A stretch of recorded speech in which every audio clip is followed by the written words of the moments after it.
Spectrovision Radio.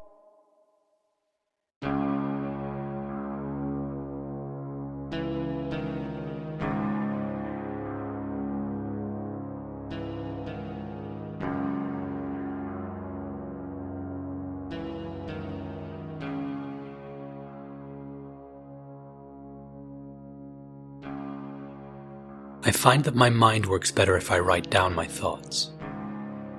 I've been made to feel so unsure of myself for so long that it helps me understand what I really think. That's why I've started keeping this journal. My name is Luke Fletcher, and my entire life and the legacy I'll leave has been defined by a 6-month stretch when I was just 10 years old.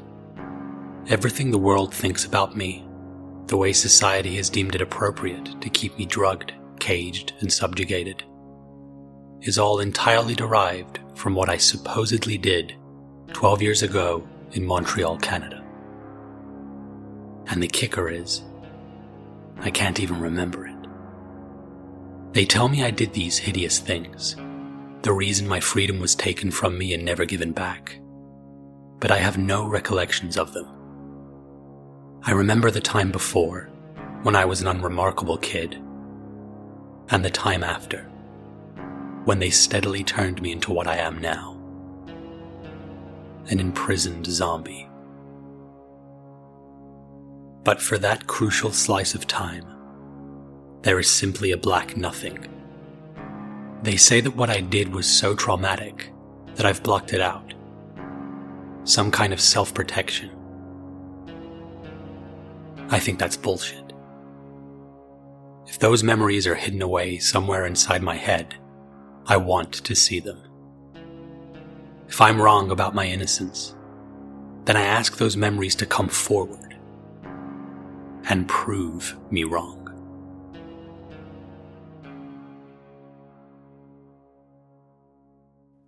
Tomorrow will be my first session with Dr. Lozak.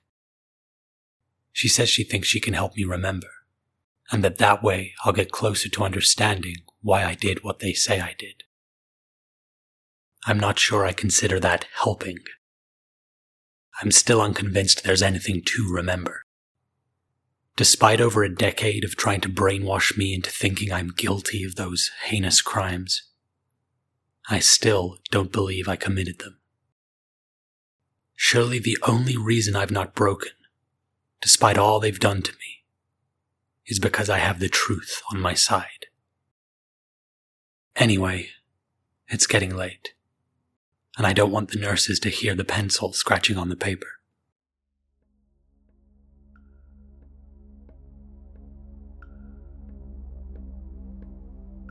I'm unsure of what to make of all this.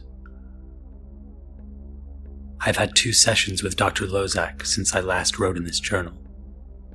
I agreed to the hypnosis because I thought it would prove me right, but instead I fear she's using it to implant false memories in my head. When I came to, I had no sense of having said anything, no sense that any time had passed, but the clock on the wall said otherwise. Dr. Lozak told me what I'd supposedly said while I was under, and I told her I didn't believe her. But she called my bluff. She let me keep a copy of the recording of our sessions, even snuck in a tape player for me so I can listen to it secretly when the nurses on duty think I'm asleep. I don't know if she genuinely thinks she's helping, or if she's just trying to butter me up so that I'll swallow what she's selling.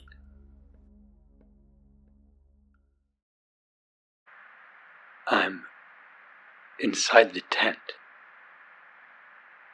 I'm cold. Hungry. I'm not what? What is it? He's here. Who's here?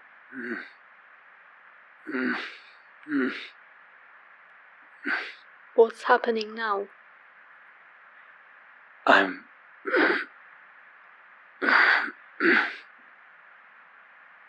running, screaming. It's burning my throat. I'm climbing up on the hood of a car. I want to destroy the man at the wheel. Want to rip him apart and see his body come undone. I'm trying to rip through the car to get at him. Who is he? Tell me what he looks like. Is it an older man? White hair? No, it's...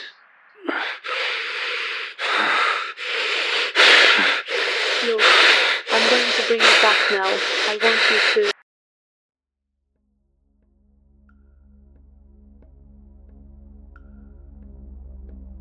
My latest sessions with Dr. Lozak have become much stranger. She asked me if I'd be open to past life regression therapy. She told me it'd be just like the hypnosis we'd already done, but that this time she'd be guiding me back to a time before I was born. Before I was Luke. I thought she was joking, and they say I'm the crazy one. I went along with it mostly to make her feel stupid, or to catch her out in whatever stunt she was pulling on me. But something happened.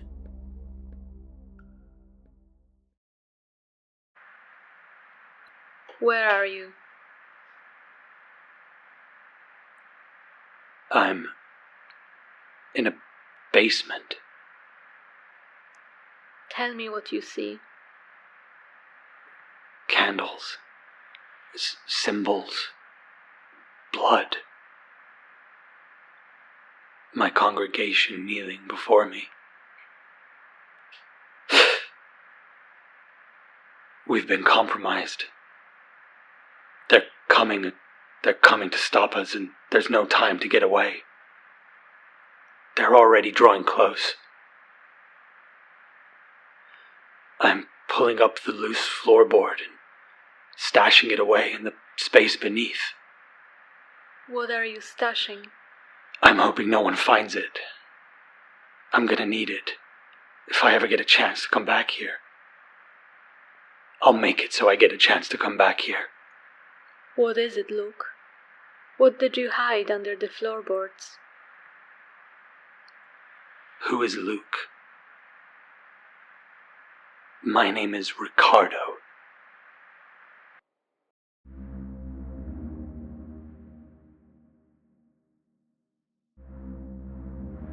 I've come to realize Dr. Lozak is the only one I can trust. Last night, she snuck a folder into my room, and its contents have caused everything inside me to shift. She told me she'd done some research based on what I'd said at our last session, and that she wanted me to take a look. The expression on her face told me whatever it was serious, and it didn't seem like she was trying to fuck with me. She left me alone with the folder, clearly concerned she might raise suspicion if she stuck around too long. The folder was full of newspaper articles, all referring to the same sequence of events.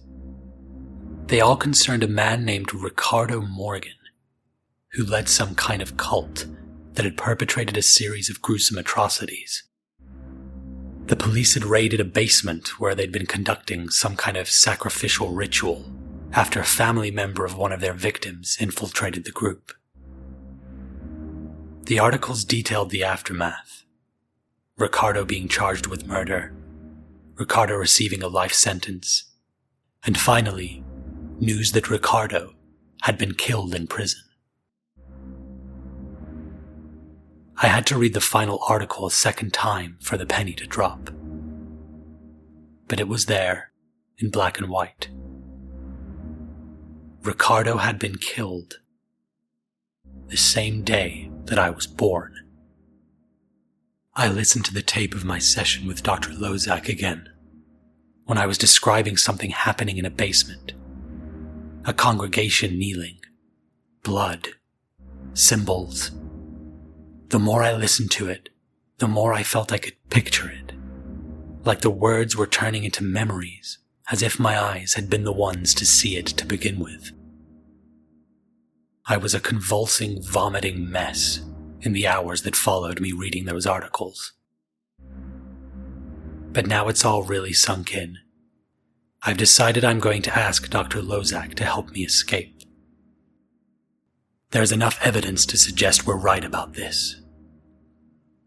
If I can make it to that crime scene, if I can find whatever it was that Ricardo stashed away beneath the floorboards, it'll prove that I really was him.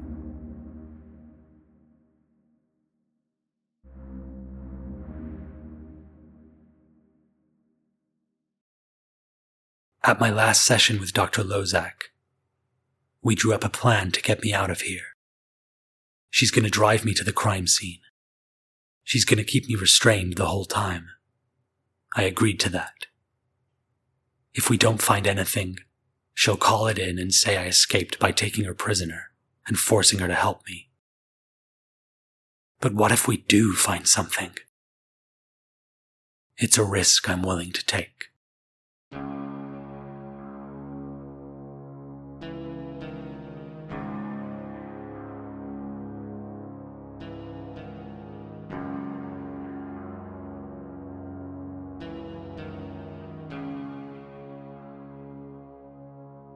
It's been a while since I wrote in this journal.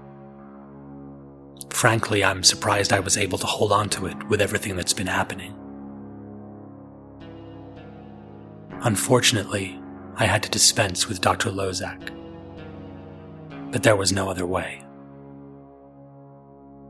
I found the thing Ricardo stashed under the floorboards in the basement. It was a mummified finger, well preserved.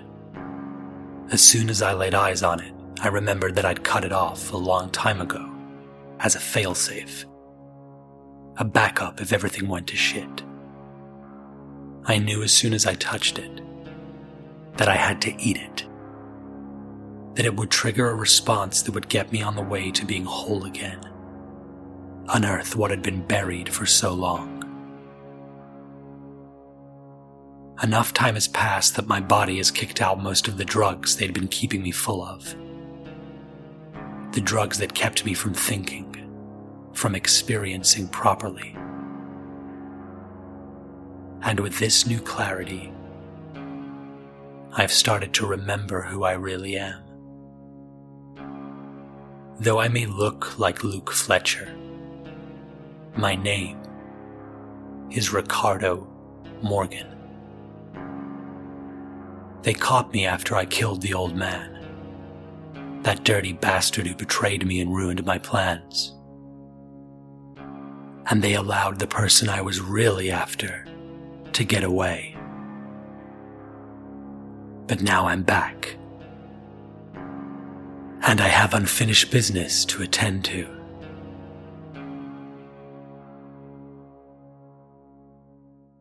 Victor Navas. I'm coming for you.